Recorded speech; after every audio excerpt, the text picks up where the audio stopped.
We're in the middle of a civil war, folks. It's just not, it's just doesn't look like what you think a civil war would look like. There aren't sides being declared yet, but it's already happening. So it's not a call to violence. This is this reality of the world that we live in today, because it's going to get violent, whether we like it or not. Like, this is not good. They're not going to go quietly here, folks. Welcome to Discourse with Christian. And today is, of course, a returning guest, Tom Luongo of Gold, Goats, and Guns newsletter, which I encourage everyone to check out. Tom, how you been? I appreciate you carving out the time this Friday. I'm good. I mean, as good as one can expect, and under the current circumstances, it's like, you know what I mean. But yeah, no, for the most part, I can't really complain. It's finally halfway decent weather. I can, like, down here in Florida, like, I don't have to sweat to death to be out on my porch and have a cigar. It's crazy. So yeah, the weather broke about 48 hours ago. So I'm like, I'm out on my porch. To hell with it. I don't care. I don't care whether it looks good or not at this point. I'm like, it's nice outside. So after 6 months of it being like the eighth circle of Dante's Easy Bake. So how are you, Christian? What's going on? I've been, just on my journey as usual. Nothing crazy going on. But I share your sentiment as far as the heat goes, because I'm in Central California and it gets pretty toasty here, despite most people thinking it's coastal. So I'm in the middle of the state. So whereas where you are, it's more humid. Over here, it's more dry heat. So I'm enjoying kind of the cooler nature of things. So I share that. Yeah, But yeah, where I am, I'm in North Central Florida, so I'm an hour from the coast by the crow flies, and it's two mm, hours from the coast, and either depending on the roads. Like, dude, it's Well, let's put it this way: there's a reason why I'm here, and it's not the weather. It's the fact that it's inhospitable, therefore there are no people. Um, it's not really that tough. Like, so there it is. love it, love it. Well, I figured we'd start off with your latest thoughts as it relates to what's going on around the world. Well, it depends on where you want. I mean, it's a broad topic, and obviously, I can, me. I'll talk about, I'll fan fiction about anything really.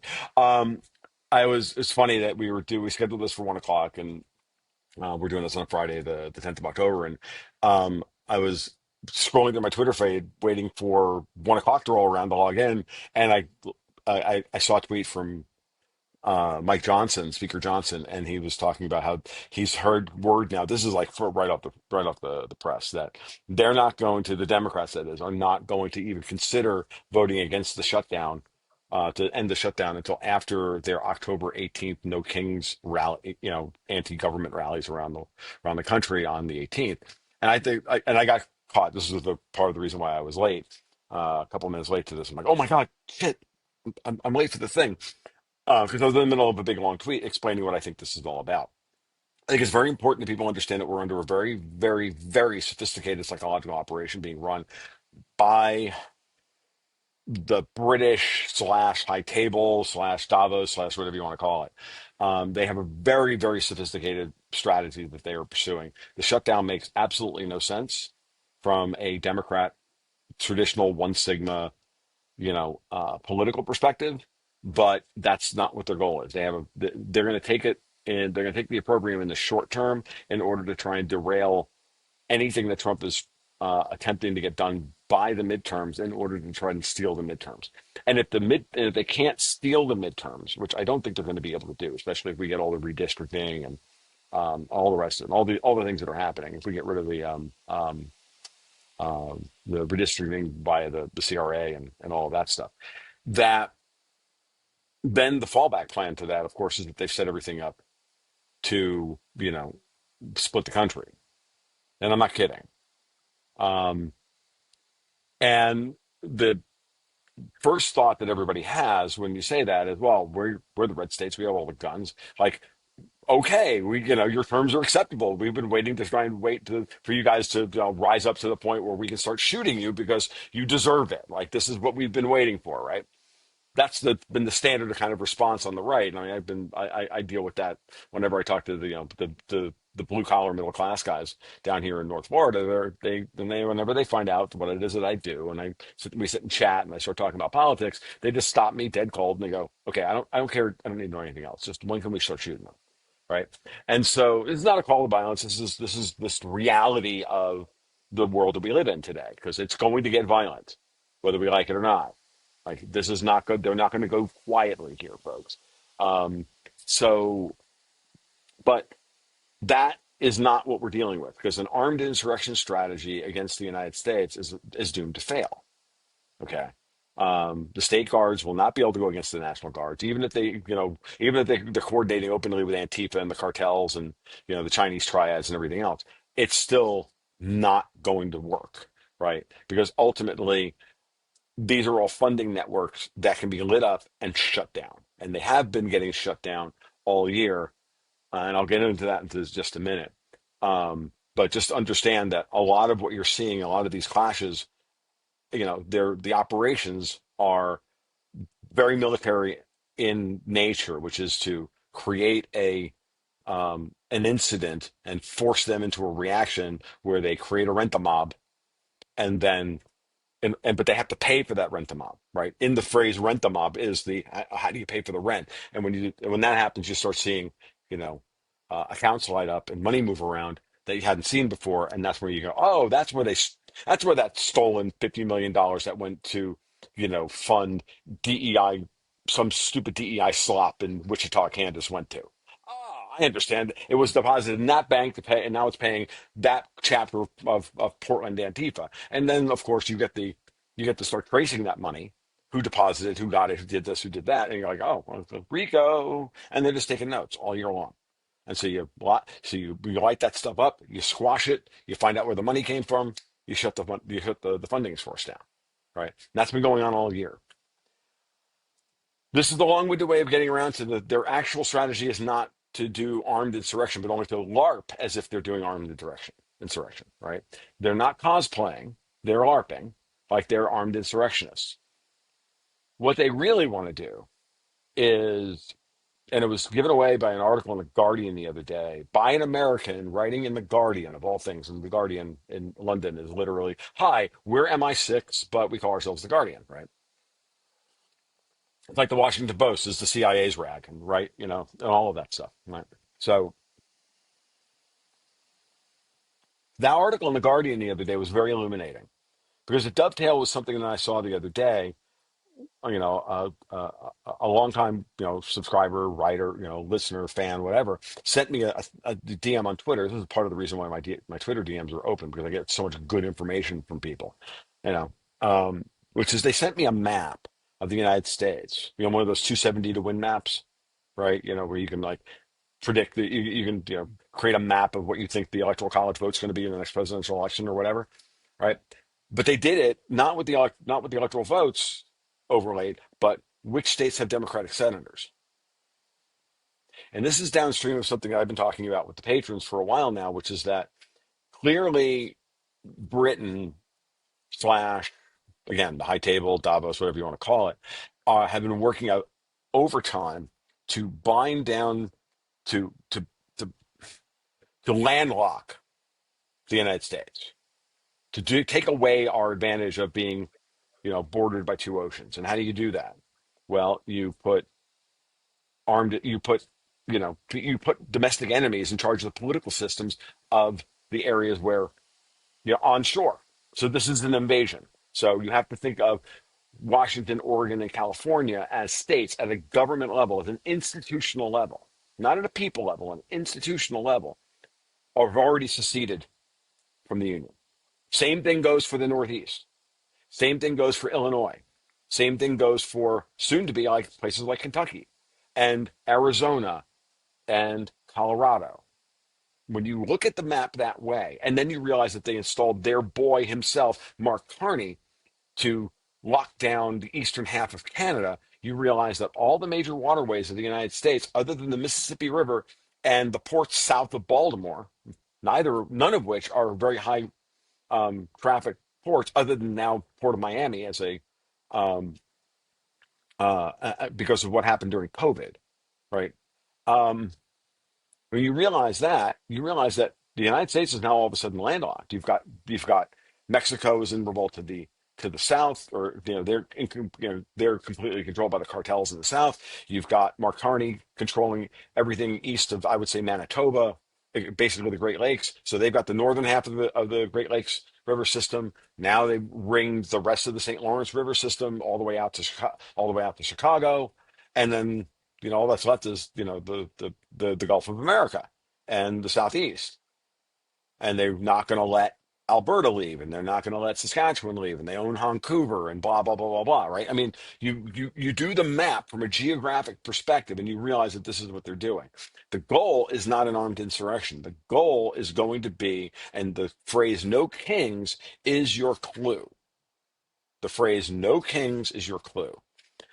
A while ago, I said, isn't it funny that the biggest neocons on the planet, the biggest never Trumpers on the planet, 8 years ago, started calling themselves the Lincoln Project?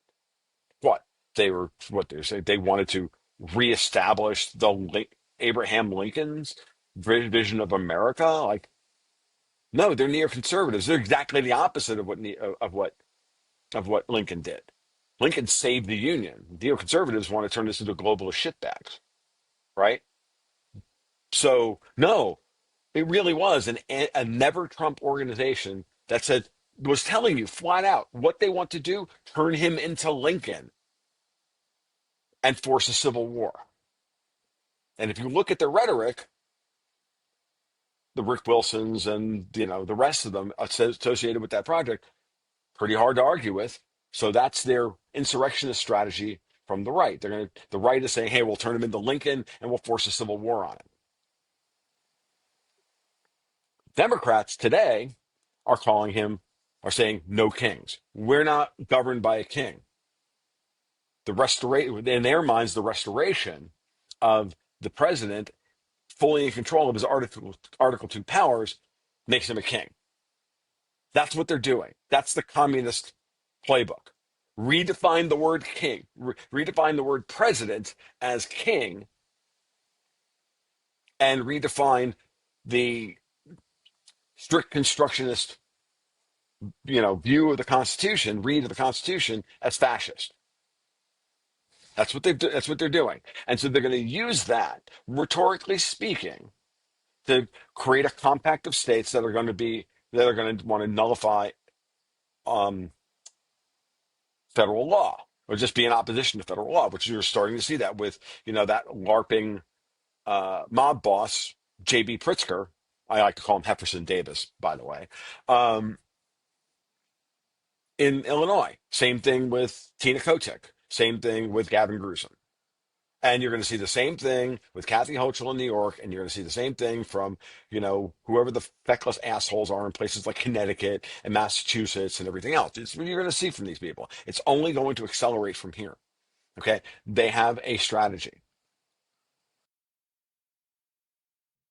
Spooky stuff. That, and I'm not even done. I'm not even done yet. This is the scary Yeah, part. please. Now, I'm just, got to keep the stogie lit. Um, So when you think of it that way, what are they actually doing?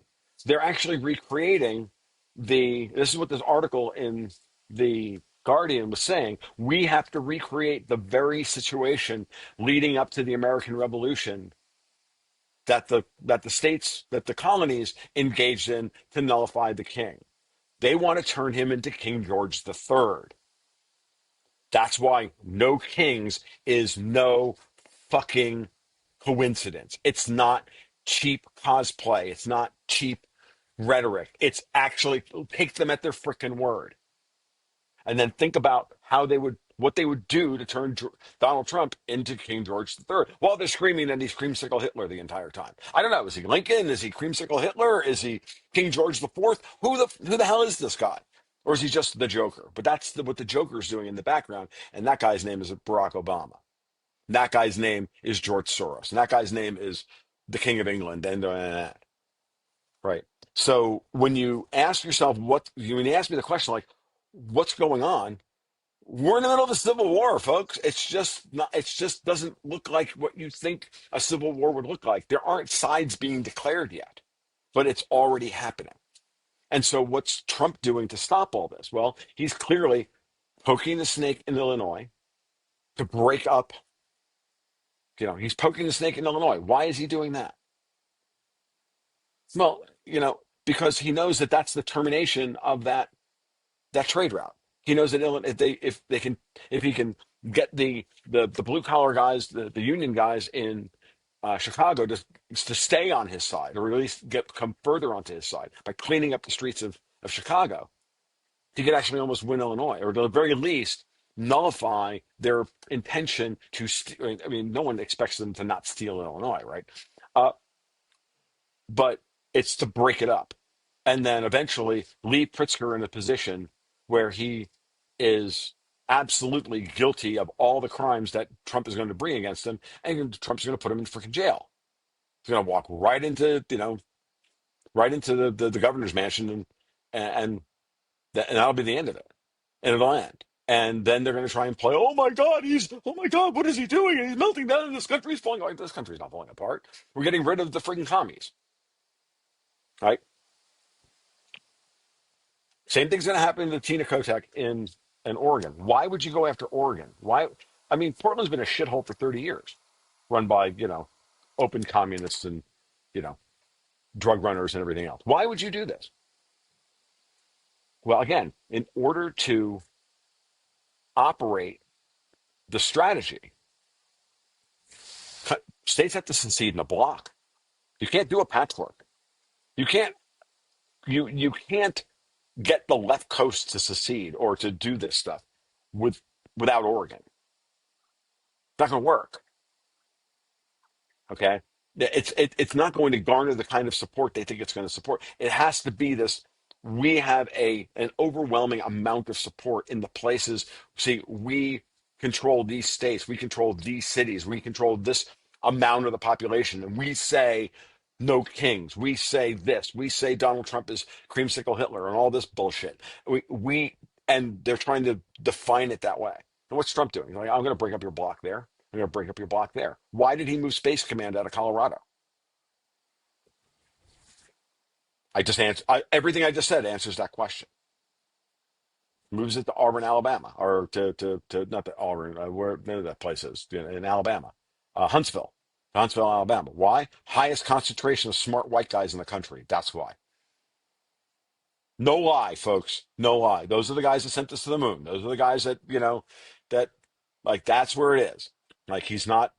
Trump isn't stupid. Why would they want Colorado? Why would they want Colorado? And I got five letters for you: NORAD, NORAD, right? Why would the Stargate's there, for Christ's sake? I kid, right? Like, you know what I mean? Like, this is really important. Like, so, like, yeah. So, it's Colorado. Why do you think they're putting all of those chip factories in Arizona? Why do you think Katie Hobbs is acting the way she is? Do you think Katie Hobbs is long for this life outside of a 4x7 with a cot? No, or a 5x7 with a cot? What are you kidding me? She's going to jail. And they've got her dead to rights, and on everything out in Arizona. So it's all being rolled up for that moment when, and if you do it in the right order of operations, and again, I'm an order of operations kind of guy. If you do it right, all of these blocks will be broken up. They're going to do the same thing in New York, up in the Northeast. But they're going to let Mamdani, there's nothing to do to stop Mamdani from becoming mayor of New York and destroying the city and turning it into a John Carpenter movie. So what does Trump say? It's like, no, we'll just IPO Fannie and Freddie out in Dallas.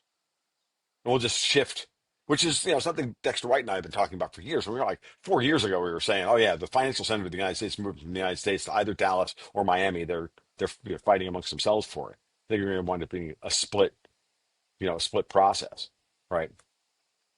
Certain things are going to happen in Miami. Certain segments of the financial system will be centered in Miami, and some of it will be centered in Texas. So yeah, it's a little spooky, and that's only just one theater of the war, right? There's five theaters going on right now. So what else do you want to talk about? I can, and again, no, and again, I'm not being. I don't mean to be facetious when I say that. Like, what else do you want to talk about? Like, there's so much. Sure. So Well, I'm curious, about these other theaters that you're alluding to, if you can kind of dive into that and unpack that for us. sure. Um, I mean, let's look at what's going on with Trump and his solution in Gaza. It's a massive, massive assault on I think it's a massive assault on the crown ultimately, because what is Israel? Israel's a crown creation. What is Qatar? Qatar was one of the bolt holes that's like City of London is in the process of moving. Everybody's asking me, they're like, they don't understand what's going on in England. I'm like, what can you not? What do you not understand? They're liquidating it. It's being liquidated, right? Not hard. Why would they liquidate London? Why would they liquidate their power base? Because they can't hold it anymore. Because better to if the city of London as a thing doesn't work anymore, then you pick up all the money that you stole and you go somewhere else and you set up operations somewhere else. Once everybody figures out that you're the center of the problem, and you take then the organization itself picks up ship and moves somewhere else. And they've been setting that process in motion for years by moving city of London to Abu Dhabi right or Dubai or Doha. So Qatar and the UAE were meant to be the boat holes, were made to be where City of London was going to move to, where the financial vultures were going to move to. Um,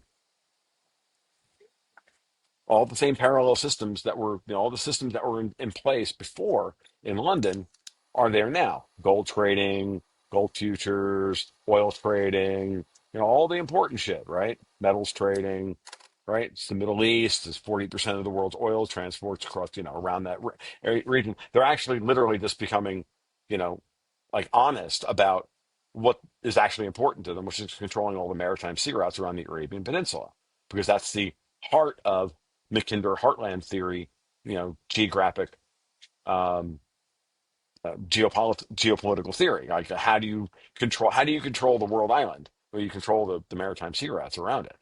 That's what a maritime power like Britain would do. So, that's why Israel was always designed to be their land-based aircraft carrier. The problem with that strategy is they thought they were going to get away with it because they thought they were going to have control of the United States and be able to burn the United States to the ground, right? And then, move to China, build the Chinese Navy out to do the same thing. And the Chinese said no. And the United States has said no. And the Russians clearly said no. But when it was just the Russians back in 2014, they weren't deterred. They still overthrew Yanukovych in Ukraine. Okay. They still were trying to overthrow Assad in Syria, right? They were still trying to, you know, cut a deal with Iran and, you know, and all of that, right, over the JCPOA.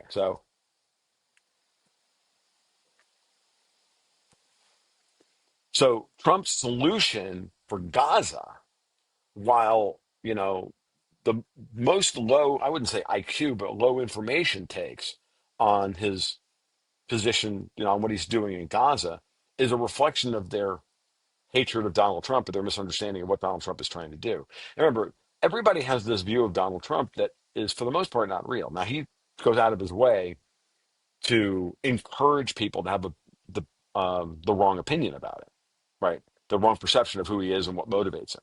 Okay, he knows that, and Trump uses that to his strategic advantage because he's always negotiating, right?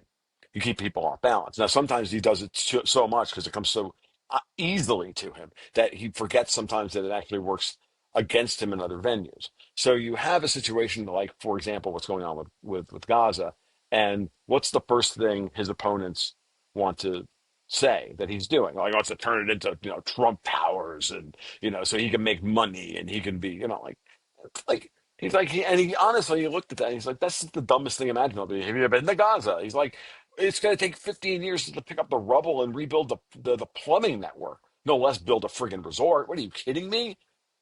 So the political solution, however, for Gaza is what's important, because what he wound up doing, and we can argue about the order of events, and I'm not really even sure that. And I say that, and I say that when I say we can argue about this, is because I don't really have a settled view on what actually happened, or what the motivations were for all the things that have occurred in the last month or so that led to this point. We can that's certainly all open for discussion, is what I'm getting at. So, um, but when you go back to the 12-day war between Israel and Iran, you realize that Trump crafted the perfect outcome: a tie and a lot of injuries, and removal of the casus belli from both sides, right? Iran's nuclear program has been destroyed. Donald Trump has declared it dead and buried. It does not matter what the European Union tries to resurrect. It does not matter what the Iranians try to resurrect. Everybody is all talking their book at that point, and they have all been exposed as warmongers. Donald Trump has said it's destroyed, meaning if they start it back up again tomorrow, BB, I will bomb them again, and we'll do the same thing because that costs me nothing. This shit's over. We're not worried about Iran building a nuclear weapon anymore. Okay, and if Iran does, you know, revert to popular type, which I don't believe. This is the one thing I just don't not a big fan of. But this is again, um, then we'll deal with it in the future. But let's just keep it simple. Trump took that off the table. In doing so, he became the most popular politician in Israel. I mean, they changed his name in the streets. They hold freaking signs up for him. Like they hate all their leadership, and then moreover, they're angry. Netanyahu at the same time pursued this egregious, horrific campaign against Gaza, against Hamas, well in excess of what they should have even considered doing. But sadly, the Israeli people, at least at first, were very much behind this, right?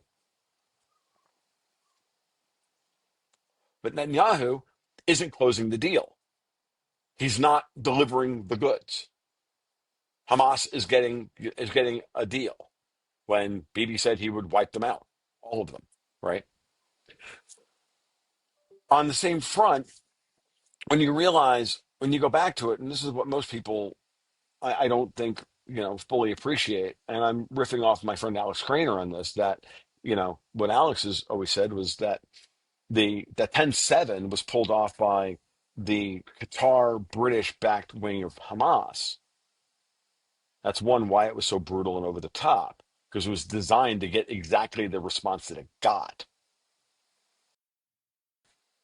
So Netanyahu goes off script, blows up the Hamas leadership in Qatar, pissing off the Qataris, and attempting to blow apart the potential for a peace deal, right? Now, for a little while, I was like, well, maybe Trump said that was okay because his ultimate goal was to, to wipe out Hamas so that we can actually get the peace. Maybe, you know, my whole theory about rapidly depreciating assets, these things need to be taken off the board. Give Bibi what he wants in the short term so that you can get Israel to come to the table and we can cut a deal. Not necessarily the right analysis. I was a proponent of a couple of weeks ago, but hey, I was working with the best information I had. We're not all right about everything all the time. So what's probably more true than anything else is that Netanyahu went off script in order to try and stop the peace deal because he's still trying to um, stay alive politically and reassert his quote unquote dominance over the American president, while the British, his previous benefactors, have been running around trying to say through the mouthpieces of everybody on both the left and the right that, oh my God, Donald Trump is owned and operated by the freaking Israelis, just like every other politician on the planet, which is all bullshit. Which is again why everybody should stop listening to Thomas Massey tomorrow because he's not anything other than an agent of the city of London. Fight me, bro. I've got receipts. I don't have receipts. Fight me, bro. I've got 3 years now of him strategically trying to gum up every good thing that has ever been done in this country over the last 3 years. Like after a while, when it walks like a duck and it talks like a duck, it's a fucking duck. And that guy should be a lame duck and should be out of freaking Congress. I mean, at this point, I'll take Nancy Pelosi going from friggin' California to Kentucky to take his fucking seat. At least it will be honest about who's actually, representing those people. Of course, I kid. I want Pelosi to do nothing but drown in a sea of vodka, choking on her fucking dentures. But that being said, back to Qatar, Israel, Gaza. What Trump has literally done is brought Netanyahu to bear to heel because he publicly berated him. Then he forced him in the Oval Office to call up the the head of Qatar, the president or prime minister, or the sheik or whatever, and apologize on the phone from the White House while Trump sat there with the phone in his hand. Now you can call that kayfabe, you can call it political theater, you can call it whatever you want. Doesn't matter. The optics are completely clear. Donald Trump is in charge of the situation in Gaza. He's in control of the situation in Israel. And oh, by the way, he's in control of the situation in Qatar, because what did he say after that? We're really sorry that they did this, but oh, by the way, U.S. CENTCOM's not moving 1 inch from outside of Doha. Oh, by the way, we own you. Because if, and again, think about this. This is why I was like, probably let BB do this. Because at the end of the day, you can always let BB off his friggin' leash and go bomb them again. What are they going to do about it? Bitch. It's not like Qatar has an air force that can go against Israel or anybody else. Trump is the broker for all of the friggin' power in the region, other than Putin. And Putin wants all this cleaned up as well. So at the end of the day, Trump just wiped the table with all of them. He stole Qatar from City of London. He stole Israel from City of London, and he's rebuilding. And he's ended the forever wars of Israel Palestine, Israel Iran in 3 months. That's pretty well 3.5. That's a pretty impressive record. 4 months actually, because it's now the middle of October. So 4 months. That's a pretty impressive record. So it does not matter what his quote unquote plan is. The entire friggin' Arab region from Egypt on are all on board with this plan. The Saudis, the Egyptians are going in with bulldozers with the Egyptian flag on it to go start the cleanup process. Like, good. Let's stop the killing. Let's stop the nonsense. Let's stop the forever wars are nothing more than Britain's classic. Let's you and he fight because somebody's getting a little too big for their britches. And now that I've set all that up, ready? Now let's tie it to where London's. I know, because everybody's going, I thought it can't be the freaking Brits. They're this little teeny, island of sexually frustrated morons that are self-liquidating themselves, to a Muslim invasion. I'm like, what are you talking about? I'm like, oh, like I said, the real power is in the financial markets. The real power is to leverage all that stolen wealth and their ownership of, the major, through 2 or 3 levels of obfuscation, control over the most important, well, up until recently, one could argue, the most important um, financial institutions in the world, the IMF, the BIS, the World Bank. Those are all owned by the freaking crown. DTCC in the United States, the one that holds all of our stocks in common name or in street name, not in private name. Remember? And now they want to tokenize all the stock trading and create another layer of obfuscation of ownership, and then trade stocks 24/7 on fucking Robinhood, so they can manipulate price in every other damn arena because they've been so successful in manipulating gold and silver prices for the last 100 years, and by extension, then bond and currency prices. They still control the oil price, and we're watching every day how the oil markets continue to um, operate against fundamentals. Same way that silver moved against its fundamentals for 3 years, right? So that's where the power actually lies. The power lies in the ability to control valuation and price of the most important assets in the world: the real estate, the gold, the silver, the this, all the stuff we all talk about. Who controls the pricing levers of that controls the relative price level of the world, right? And the if you've got your thumb on the scale of the pricing lever, well, then are you not really the real power in the world? Especially if you've got an organized crime syndicate that can topple government tomorrow or undermine a society with drugs and prostitution and you know hitmen and child trafficking and everything else. I don't know. Worldwide, multi-ethnic with places like Venezuela, you know, as one of your outposts because it is. That's why we're going into Venezuela. It's not about the oil. Everybody talks about the oil. The oil. No, we don't. Nobody even wants that shit. Do you know what they produce in Venezuela? They produce sludge. I'm not saying it's not high energy density sludge because it is, but it's still sludge. It's heavy sour. It's like Canadian tar sand shit. Okay, and I'm not saying there's anything wrong with the Canadian tar sand stuff, but the world. It's not that it's bad. It's that you have to build very specialized refineries for that oil. We don't give a shit about that. Trump wants to open up all of our oil production. Why would he give a shit about going into Venezuela to steal the oil? It's such a low quality take by people who should know better. I hear it all day long in the financial commentary space. I'm like, what are you talking about?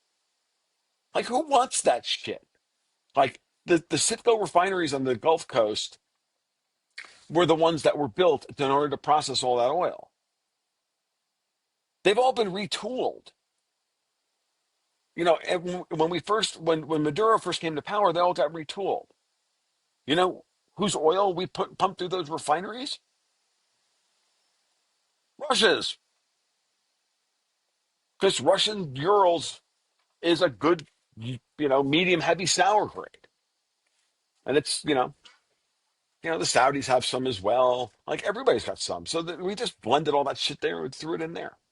And that's why when we put the oil embargo on freaking Venezuela, like, yeah, it sucked for a little while, and then we were buying oil from the Russians. I don't know where we're buying. I don't know what we're doing with those refineries now, but those refineries have been retooled. And so now they actually couldn't take the Venezuelan sludge. So who gives a shit? No, they're going after the fucking cartels. That's what they're doing. Because, Christian, the important part about all this, and this is like, is that 90% of the commentary that we deal with on a day-to-day basis, and this is, and I don't mean to say this to belittle or berate anybody. It's the way we've been trained. It's the way we've been, it's the way we react. A lot of us, it's the way we've been imprinted. We deal with middle management on a day-to-day basis, right? The Speaker of the House is not upper management. He's middle management. He's the pointy-haired boss from Filbert, right? He's not Mr. Burns from the Simpsons, right? Right. That's not who he is. Okay, he's Admiral Ozzel from The Empire Strikes Back. Like Darth Vader is upper management. The Emperor is the unseen hand, right? Okay. So, or better Star Wars metaphor, the Council of Generals, Admiral Mahdi and all those guys in those couple of scenes in the first act of Star Wars, where they're talking about the Death Star, and Vader chokes the one guy, chokes Admiral Mahdi. Like those guys are all middle management. Upper management, Tarkin and Vader were sent in to run the Death Star, which is the mechanism by which the Emperor, the unseen hand, maintains control over everything. There's a really good metaphor in there. It just popped into my head. I'm a Star Wars fan since I'm 9 years old. I've watched the movie 250 times, and all of a sudden I'm like, oh, I can make that reference too. I like middle management, upper management, high table, right? The John Wick movies. Same thing. Hidden underground world of organized crime to actually move and shake the world, topple governments, all that stuff, right? Multi-ethnic, but for the most part, the high table is all European. As it So relates to the city of Oh, go ahead. Say so. What we so yeah. So sorry. I mean I'm getting lost in my own metaphors here, but I know No, no, exactly go where I'm for it. going. Go for it. I'm I enjoying it. That's I, why I shut up most of the time. I know. I know. I get it. I'm just like I'm actually not lost. I know exactly where I am, which is that. So when we perceive the world and we read our social media pages or we read the headlines and the newspapers and everything, most of the things that are occurring are middle management is acting. Now, middle management is being directed by upper management, and upper management is being directed by the high table. Davos, City of London, call it what you will. I don't care. If you want to call it the Jews, go right ahead. You're wrong, but that's fine. The What's important is that middle management and the way the financial markets are what's the word I'm looking for, are commented on and talked about. It's all to keep you in the middle management phase. The CEOs, a lot of this stuff, and what the Treasury Secretary is doing, and blah blah blah, all this frankly nonsense. Upper management, like Donald Trump, is upper management. Normally, presidents are middle management.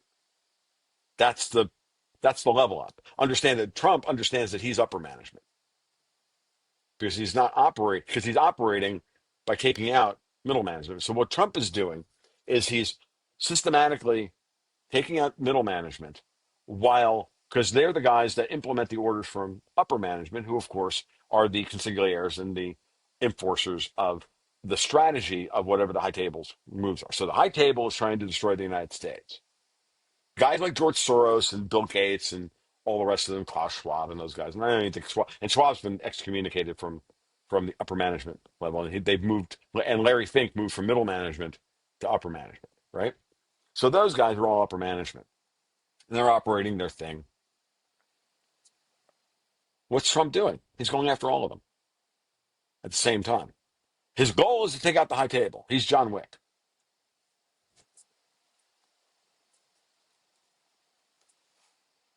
To go after the high table, you've got to take on the high table on all fronts all at once. They're going to come at you from every direction. I mean, literally, John Wick is a metaphor, and every guy he shoots is a metaphor for what we're talking about here. Okay? So it's a really, I mean, the more I think about this metaphor, it just popped into my head one day, like the high table. And I started calling it that. And I'm like, the more I think about it, I'm like, oh my God, it so works at a metaphoric level. But so you go after middle management who are all, hey man, Trump is sending Tom Homan in for an ICE raid on a cartel money laundering operation in downtown LA, June. We need to create a rent the beaner mob and send it out there to turn it into a race thing because that's what we're going to do. That money gets lit up. Those guys get paid. We get the rent the beaner mob shows up, right? And, Karen Bass goes out there and says, no, you can't do this. This isn't right. I shouldn't be doing this. Blah, blah, blah. This is racism. It's all, I mean, she's a fucking commie.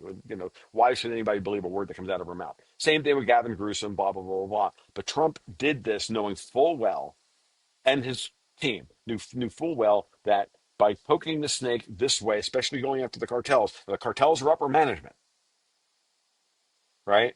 But Karen Bass is middle management. Right? So we're all looking at Karen Bass and we think we can get her, well, it's a win. No, getting rid of Karen Bass is irrelevant. You have to get rid of the guys running the cartels that run Karen Bass or run Katie Hobbs or run Kathy Hochul or run J.B. Pritzker. Okay? Those people are all middle management. They're all order takers. Okay? They don't they don't create any orders on their own. They only do what they're told.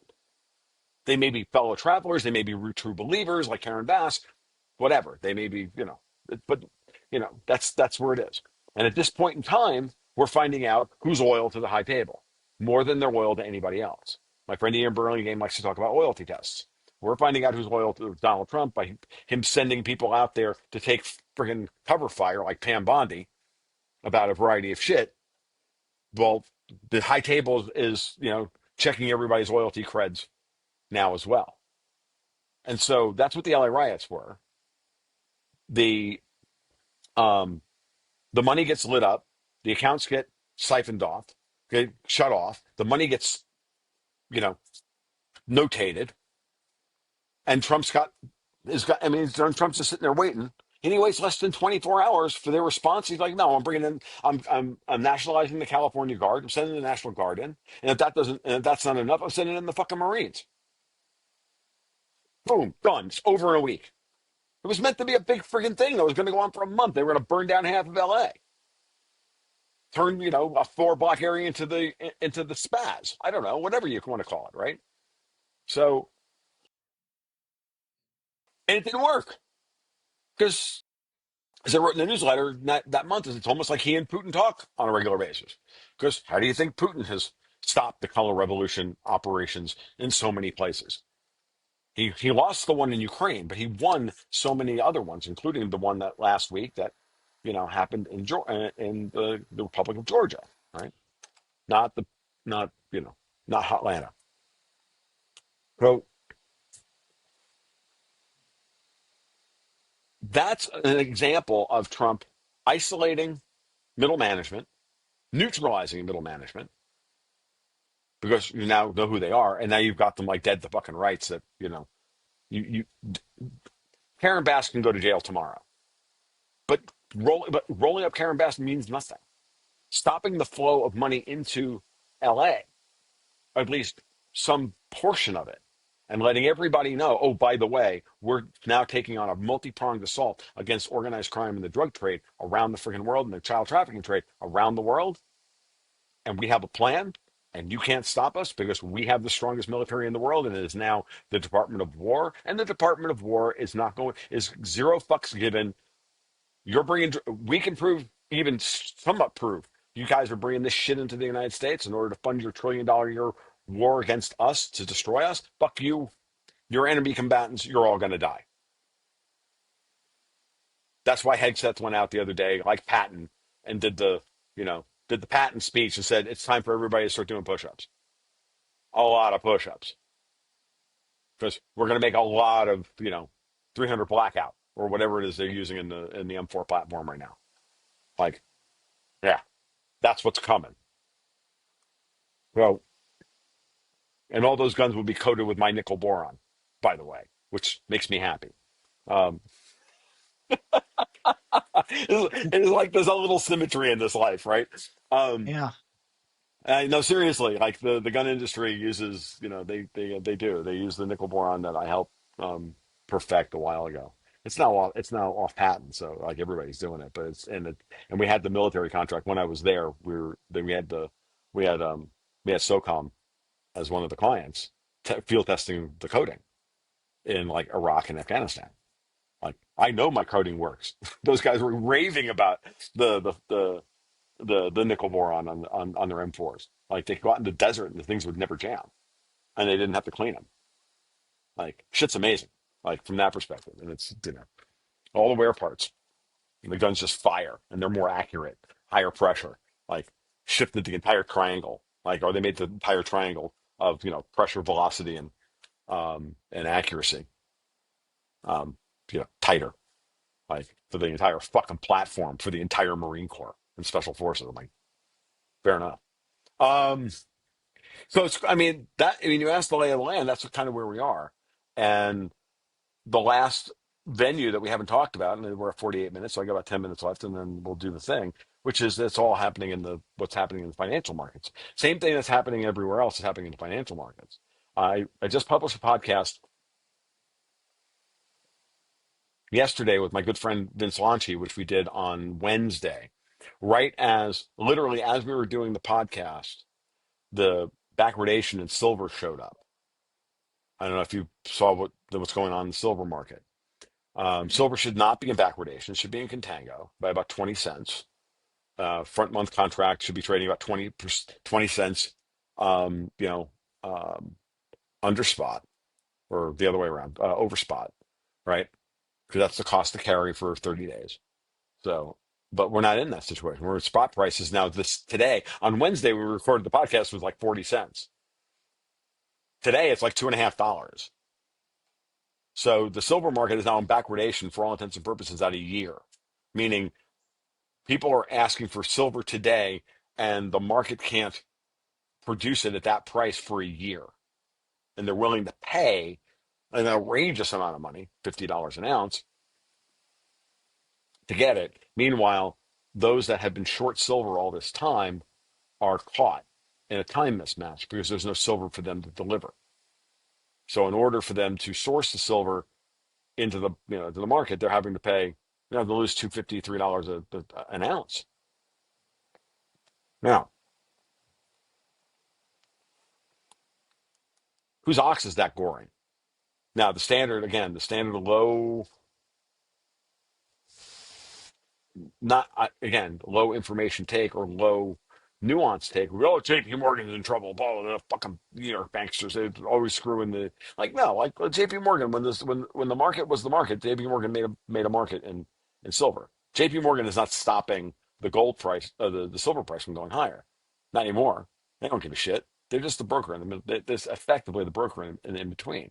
We're seeing record offtake on the COMEX, seeing record offtake on the Shanghai silver exchange. These are physical exchanges, right? People are standing for delivery. The entire September open interest stood for delivery in silver. Who do you think that was? You think that was bullion dealers? No, that was the U.S. Treasury on behalf of the U.S. government. Same thing that was happening in gold earlier in the year. They drained the LBMA of all their gold, and they destroyed the LBMA's control over the gold market. And now they're targeting silver. It's the next thing to target. Um, this is not to say that silver is being remonetized or any other of that bullshit. None of that is operative here. This is we are doing away with the old system of price capping and price manipulation. Okay. The United States, first they got control of the offshore, the pricing of US dollars, the transition from LIBOR to SOFR, as you and I've talked about before. Now it's about gold and silver. Soon it will be oil.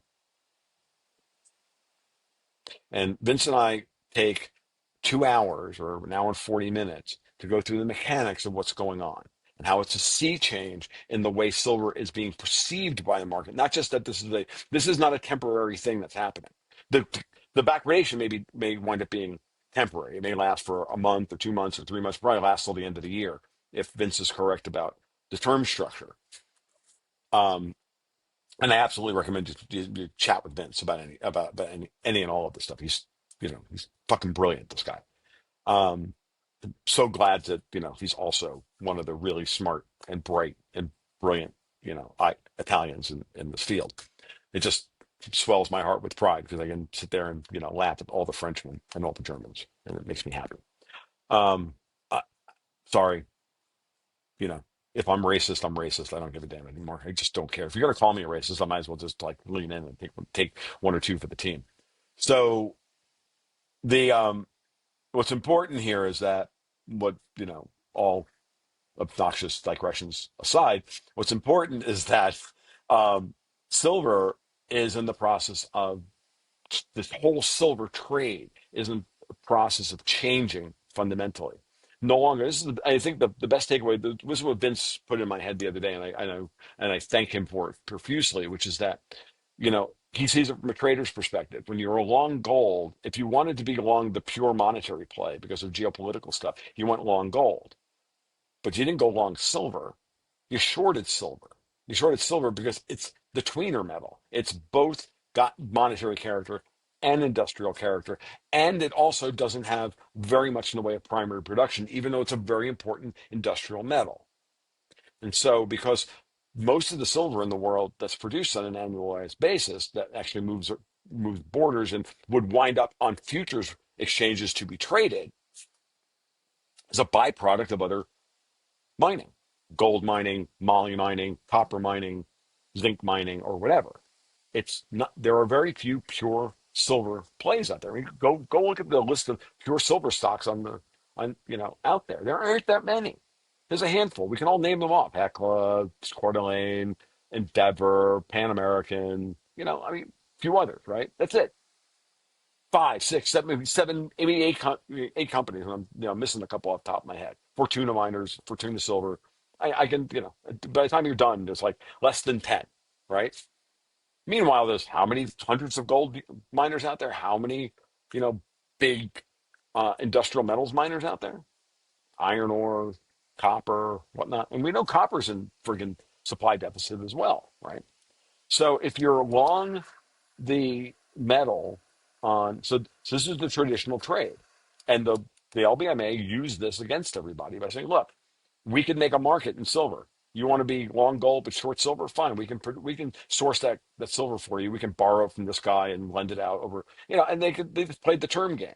Like they borrowed it from they bought the production in 20 for December 2026. They're for they bought, say, Fortuna's supply for 20 December 2026, but they sold the existing pile into the market this month to this guy who wants to, you know, and so this is they're short on the term mismatch, and now that the prices rose against, where they set that contract up, they're fucked. Because they forward hedged and um they forward hedged, and now at $45, and now the price is 50, and they're they're fucked, right? So there ain't no silver. This is literally destroying the old LBMA middleman game that they were playing. On the opposite side of that, you had why silver was always the one that was getting pounded on. So if you wanted to go long gold for geopolitics, you went short silver. On the other side, if you wanted to go long copper because you're bullish on the industrial economy, you also went short silver. Again, why? Because copper miners produce a little bit of silver on the side. And a company like JP Morgan, this is the great thing. Again, this is what Vince was talking about the other day. He's like, look, JP Morgan's got a good relationship with the copper miner. Why? Why do they have good relationship with the copper miners and the gold miners and this and everybody else? Why? So that, when they show up at the end of the quarter, they go, so how much silver did you produce? I'll take that from you. I'll buy that from you. Because to the copper miner, they don't give a shit. It's found money, right? Nobody reports gold ounces. I mean, they report a gold price and they report all their gold produced, their silver, and the this and that. They report all that in the quarterly earnings. But when you look at the headline of like Newmont's um, uh, earnings report, they say they always produce it, cost of production in gold ounces equivalent, right? What does that mean? That means that it cost them $1,400 to produce gold, but you know, they also produced some silver on the side, which they sold, and they credited that against their gold production. They just added it back in. So it might have cost them $1,500 to actually produce the ounce of gold, but they report 1,400 ounces of gold per ounce gold equivalent because they sold their copper and their moly and their zinc and their lead and all the other crap that they made, and they sold that off and they got a $100 credit back. So no one's breaking that out that way. And of course, companies like JP Morgan are turning around to their um, JP Morgan being the custodian is going in and taking all that silver and then using it to be able to keep the futures market liquid. Same thing, the London's doing the same thing in the international markets, blah blah blah, blah. And that old system is breaking down. Now there ain't no silver to short against. Now we're in a sea change because Donald Trump is changing the way physical commodities move around the world. Tariffs, deregulation, the end of globalized free trade, and the financialization of everything. And we're breaking that down. We're going to start watching. If futures markets like this are to survive, they are only going to survive like Shanghai as a physical delivery market. No more are you going to speculate and be willing to be settled in cash. No, you want to speculate in the price of gold and silver. You want to hedge your dollar risk or your this risk or whatever in gold or copper or silver. Fine, great. Do that on shit on GLD and SLV, where you're never going to get. We're just going to make it honest. You're never going to get gold. You're only going to get dollars.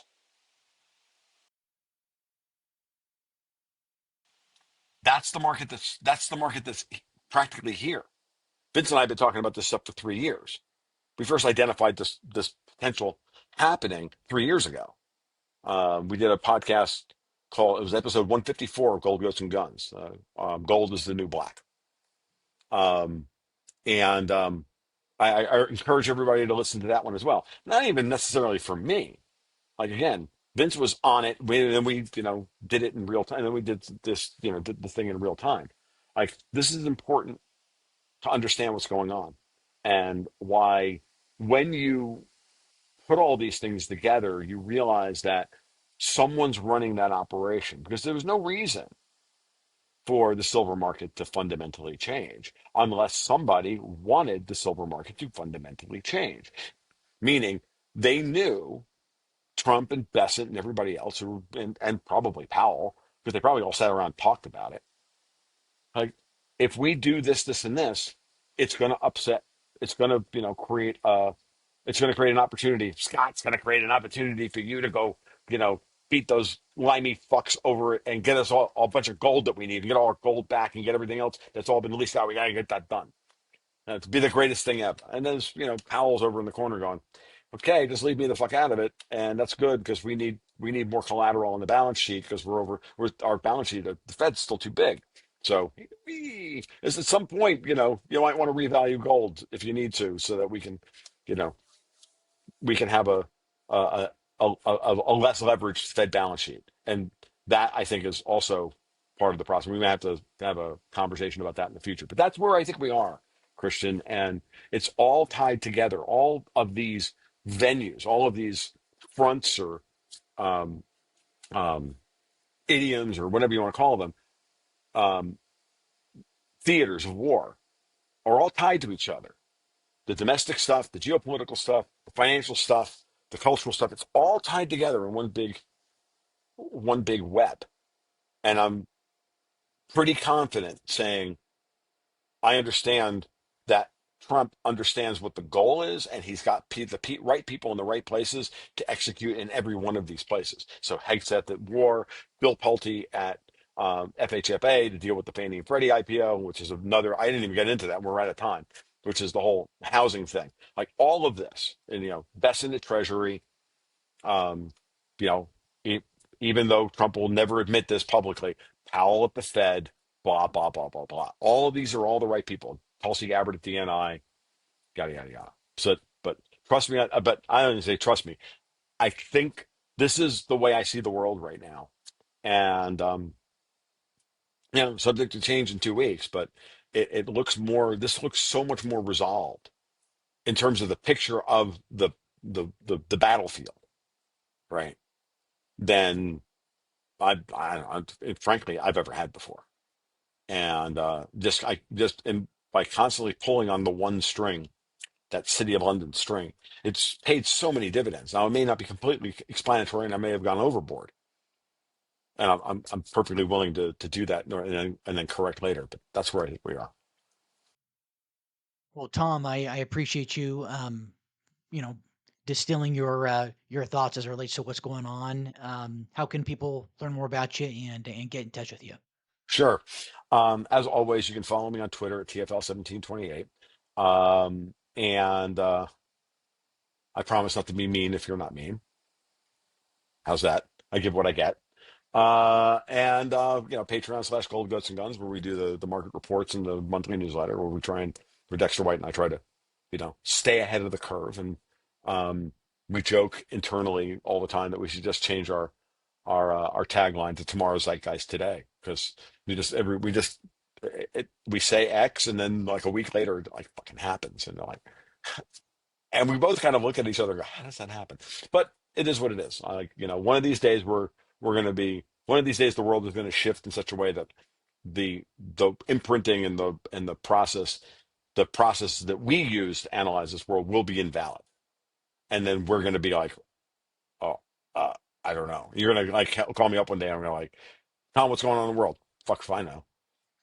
And but the goal is to constantly try and stay ahead of it and stay flexible enough with a good system that you can be capable of constantly staying on, ahead of where everybody else, tries to be. That's what we try to do, and try to make sense of this senseless crap so that you don't have to, so you can go out and get, a few minutes extra of peace and quiet during your day, so that you don't go crazy and you can hug your kids and pet your dog and, you know, be brilliant and or just relax and enjoy that cup of coffee as opposed to, having to you know, bolt it down so that you can get to work on time. Wouldn't that be nice? So, all right, man, that's it for Well, me. You have a great weekend. hey, you as well. Always appreciate your, you coming on the show and sharing your thoughts, and you've given me a lot to chew on and think about and such. And yeah, we'll, well, looking forward to at some point down the road having you on again.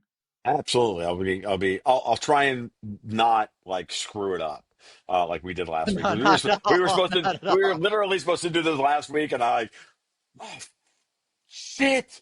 And No worries. I was mortified. And then I was almost late No, today. I no, was no, 5 minutes late today. So I hate doing that.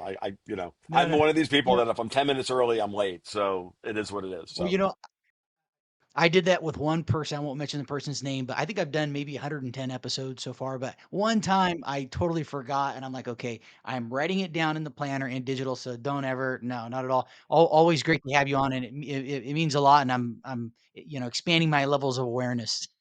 good. That's all I can hope for. So And even if I'm only yeah, 50%, even if I'm only half right about all of this stuff, that's not bad. It's at least enough for you to chew on and for people to chew on and to think about where we're going next. So happy to absolutely, to entertain the pushback or whatever on all of it, because that's the only way we learn and that's the only way we grow. So absolutely. Well, hey, enjoy your weekend and stay safe out there. Take care. take care, Take Crystal. Bye care. bye. Okay, bye. See you. Bye. Quick ask: over half of you who watch the show regularly haven't yet subscribed. If you've enjoyed the show, you're finding value in it, subscribing is really the best way to support the channel. It's, of course, free. It literally takes 2 seconds, and it lets the algorithm know that this content matters. And of course, my commitment to you is going to be that I'm going to continue to bring on great guests, refine those questions.